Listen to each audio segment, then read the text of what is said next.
AutoZone is your one-stop for better stopping power, helping you save time, money, and a lot of sanity by doing the job yourself. Now, to do the job right, you'll need the following tools, which can all be found at AutoZone, including a caliper compression tool and a torque wrench, which are both available through AutoZone's Loan a Tool program. Before you begin, you'll want to refer to the precautions section in your car's owner's manual for any special callouts or warnings. It's also a good idea to have a repair manual on hand to refer to during this job and any future jobs you decide to tackle. AutoZone recommends wearing safety glasses and gloves during your repair. And while not all new brake pads come with hardware, you can always pick some up at AutoZone. At any time, feel free to use the description section to jump ahead in the video. Before you install the new, you have to take off the old. And while a 2000 Silverado 1500 is being used here, the same steps will help you with your vehicle. Now it's time to remove the wheels. Safety first. You always want to chalk the wheels that you're not working on. Check the owner's manual for factory-approved jack points. Then place the jack under one of the recommended jack points. Raise your vehicle just enough to take some of the weight off the wheel. The tire should remain touching the ground. Then, use a tire iron to loosen the lug nuts. You can use the tire iron that came with your car, or you can grab a Duralast tire iron from AutoZone as shown here. Raise your vehicle to the appropriate height, then place the jack stand under the vehicle, near where the jack is touching it. Once you have the jack stand in the appropriate place, slowly lower the jack until the vehicle is resting securely on the jack stand. Now, completely remove the lug nuts and take off the wheel.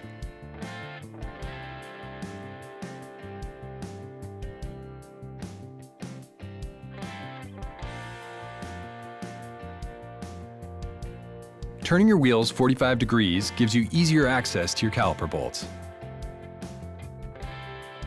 Next, the brake caliper is removed.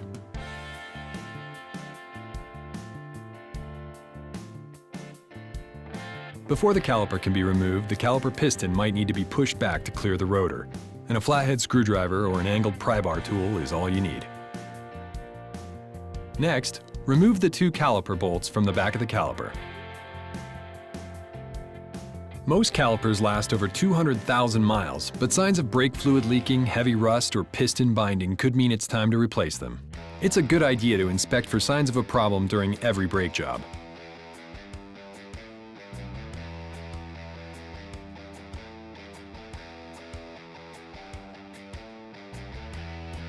Once the caliper bolts are off, the caliper should slide freely, allowing you to remove it from the bracket.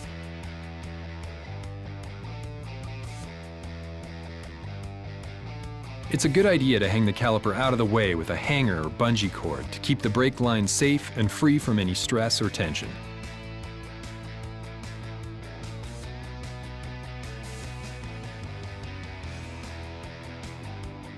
Next, remove the caliper bracket from the spindle.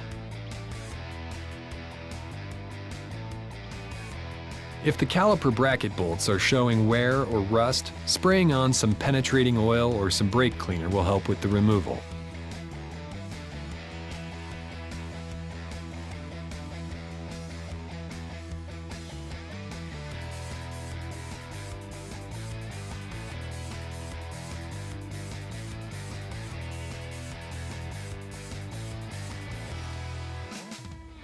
And now the rotor is removed.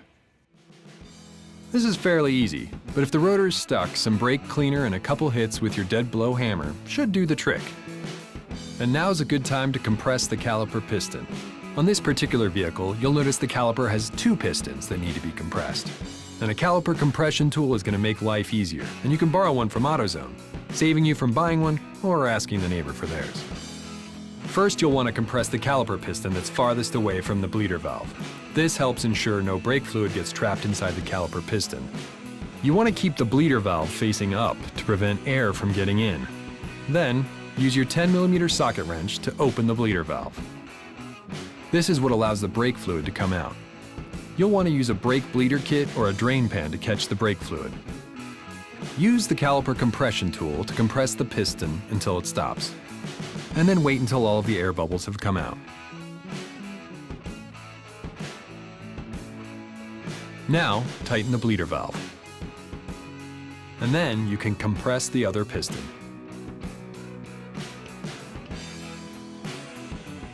Once you have the caliper compression tool in the right place on the other piston, open up the bleeder valve again.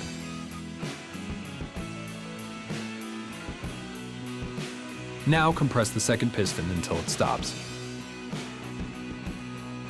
Once all of the air bubbles are out of the line, be sure to tighten the bleeder valve before moving on to the next step.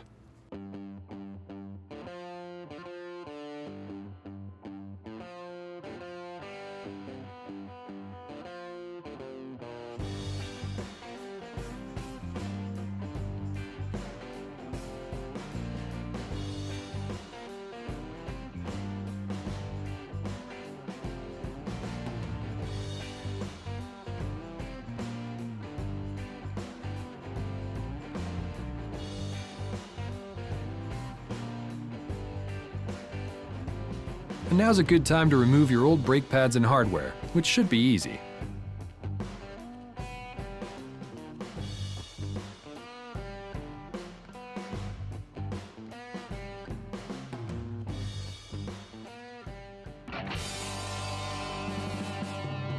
With the old pads removed, the installation can begin.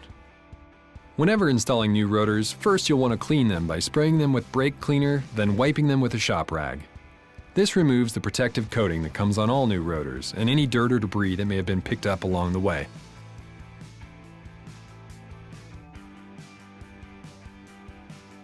Now, it's time to install that new rotor.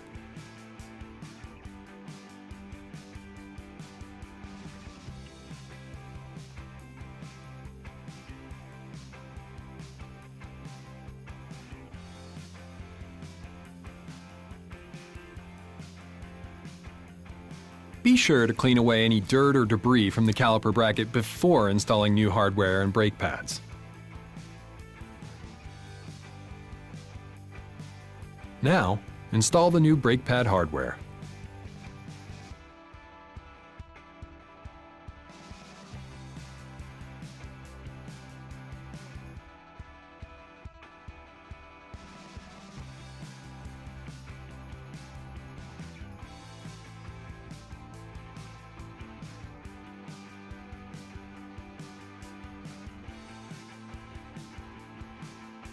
Now you can install the new brake pads.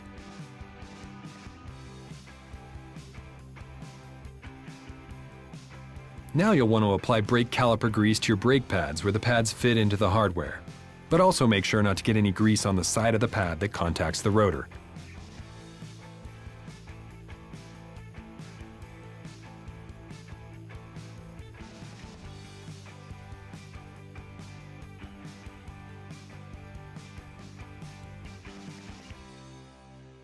Next, the caliper bracket is ready to be installed.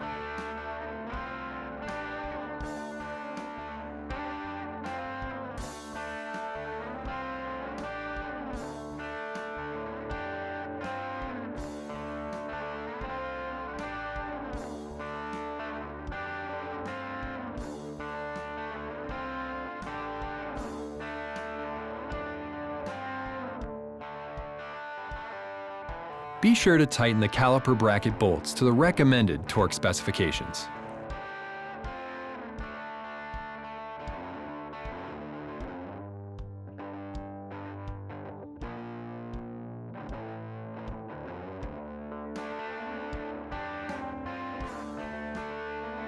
Before installing the caliper, make sure the brake hose didn't get twisted during any of the prior steps.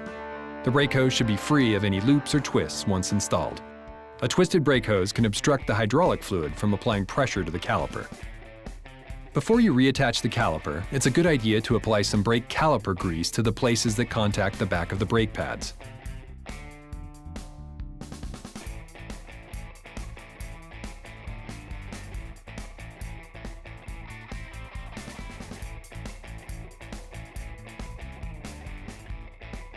The caliper is reattached by pivoting the caliper into position.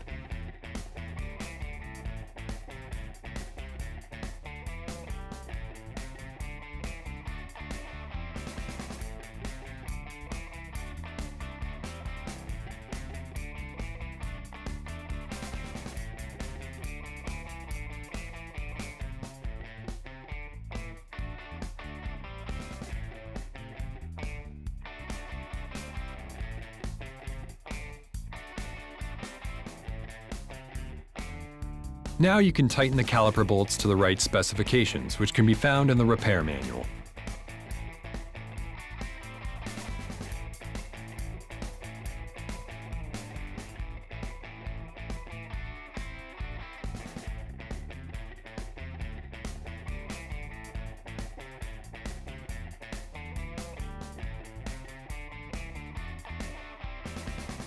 Once the caliper is reinstalled, it's a good idea to bleed the brake one more time to make sure there isn't any air in the system.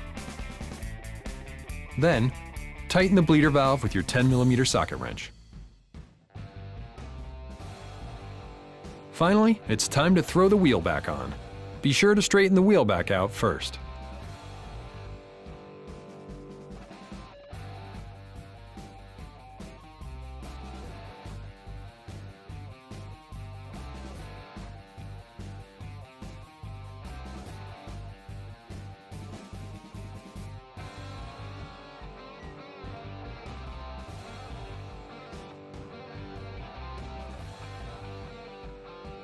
When tightening the lug nuts, do so in a star pattern for easier assembly.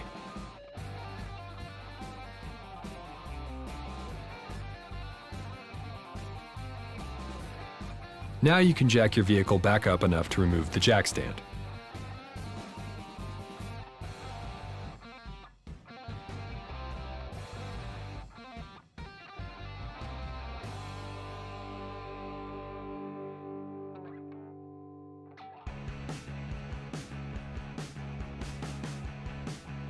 Once you've lowered your vehicle all the way so the wheels are securely on the ground, you're ready to tighten the lug nuts. If you don't own a torque wrench, you can borrow one for free through the AutoZone Loan-A-Tool program.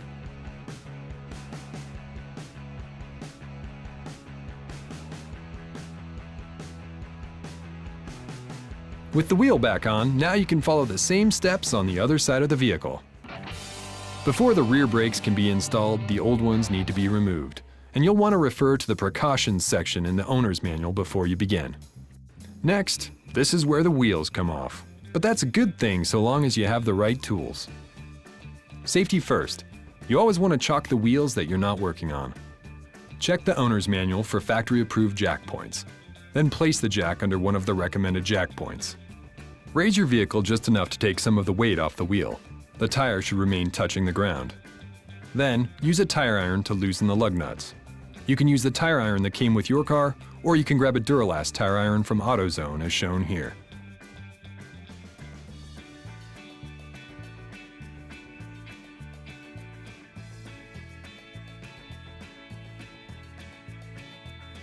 Raise your vehicle to the appropriate height, then place the jack stand under the vehicle, near where the jack is touching it.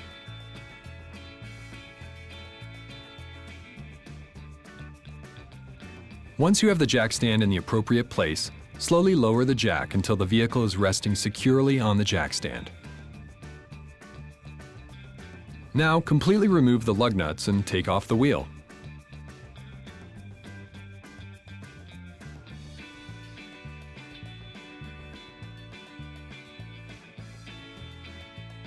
Next, the brake caliper is removed.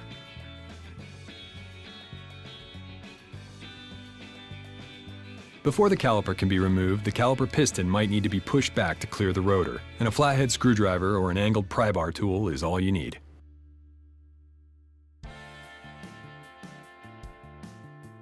Next, loosen the two caliper bolts on the back of the caliper.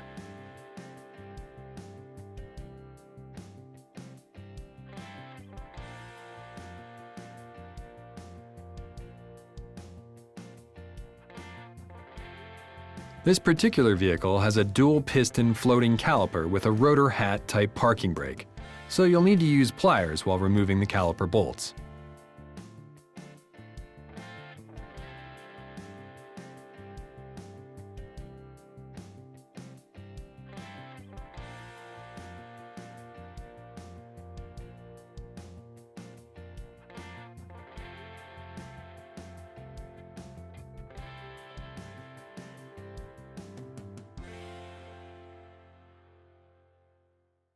Once both of the caliper bolts have been removed, the caliper should be free to slide off of the caliper bracket.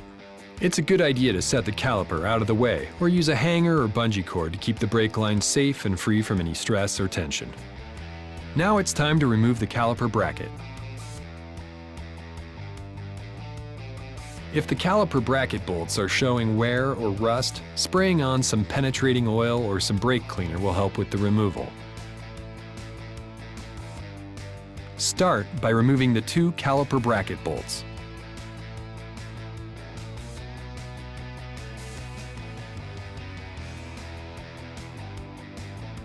Once the bracket bolts are out, you can remove the entire unit by sliding it off the spindle and the rotor. Now the old brake pads and hardware should be easy to remove.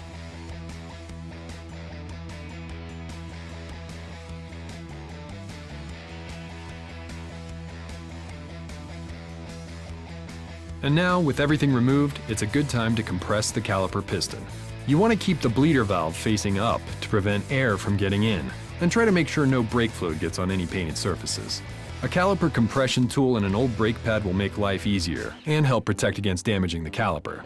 And with the free AutoZone Loan a Tool program, you can borrow one without purchasing a new one for a single-time use.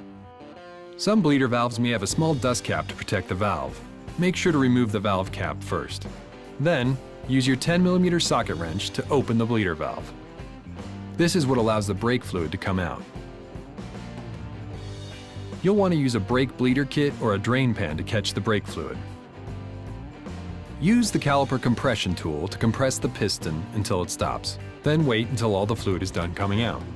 When you're finished, make sure to tighten the bleeder valve back up.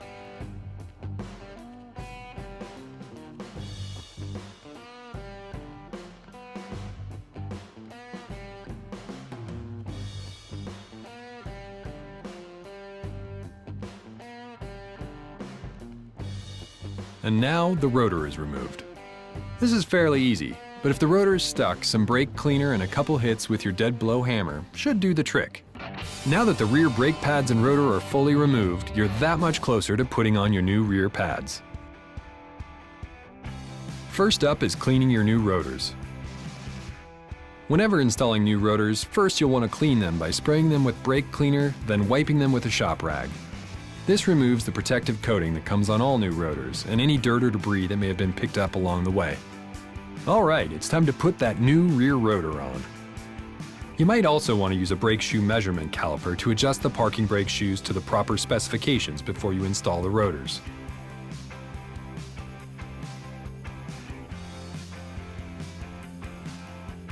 Be sure to clean away any dirt or debris from the caliper bracket before installing new hardware and brake pads.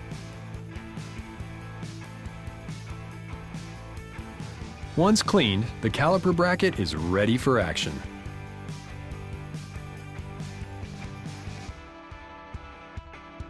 Now, install the new brake pad hardware.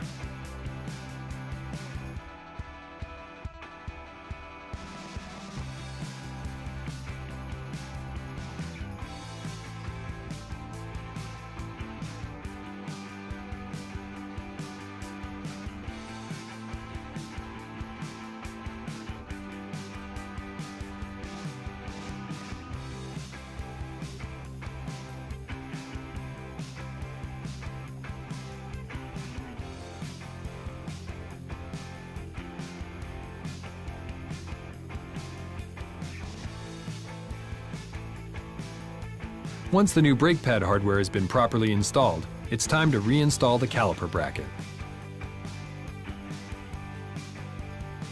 Slide the caliper bracket back onto the spindle. Now, install the caliper bracket bolts. Now, tighten the caliper bracket bolts to the right specifications.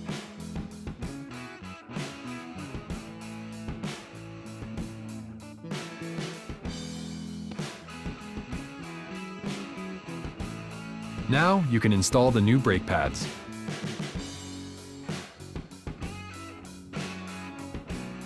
Make sure you apply brake grease to your brake pads where the pads fit into the hardware, but also make sure not to get any grease on the side of the pad that contacts the rotor.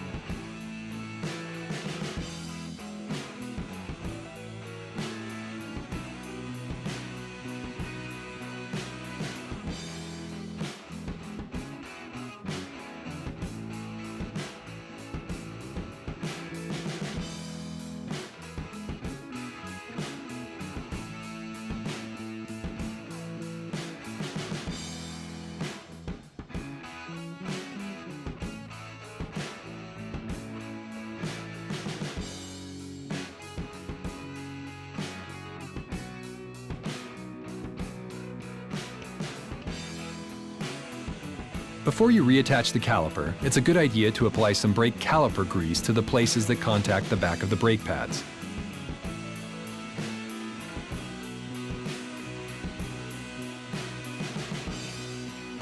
Then, the caliper can be reattached by pivoting the caliper into position.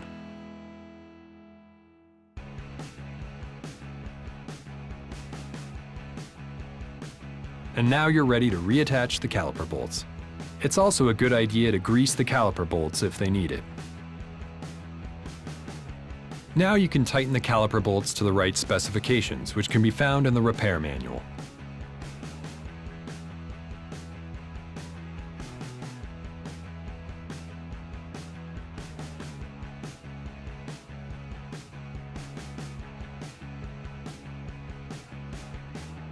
Once the caliper is reinstalled, it's a good idea to bleed the brake one more time to make sure there isn't any air in the system.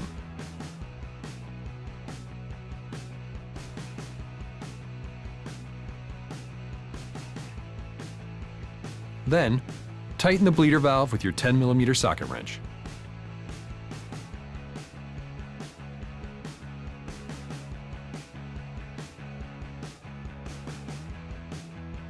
Last but not least, it's time to throw the wheel back on.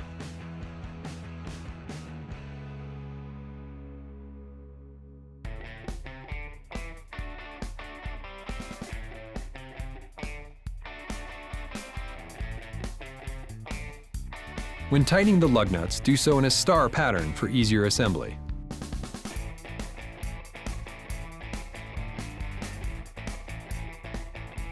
Now you can jack your vehicle back up enough to remove the jack stand.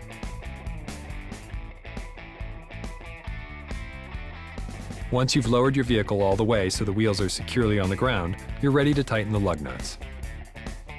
A torque wrench can help and is available with the free AutoZone Loan a Tool program.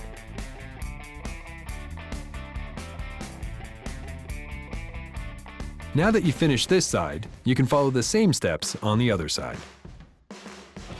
Now it's time to prime it, pop it, and pour it in. To prime your brakes, step on the brake pedal several times. This helps extend the pistons closer to the pads, seating the brakes, shims, and rotor. Then pop the hood. You can check the fluid levels and pour in brake fluid if it needs it. Nice job. You just did a complete brake job on your car. And remember, it's a good idea to follow the 30-30-30 rule to brake in your new brakes. And be sure to check out our other DIY videos on our official AutoZone channel. Thanks for watching. Get in the zone, AutoZone.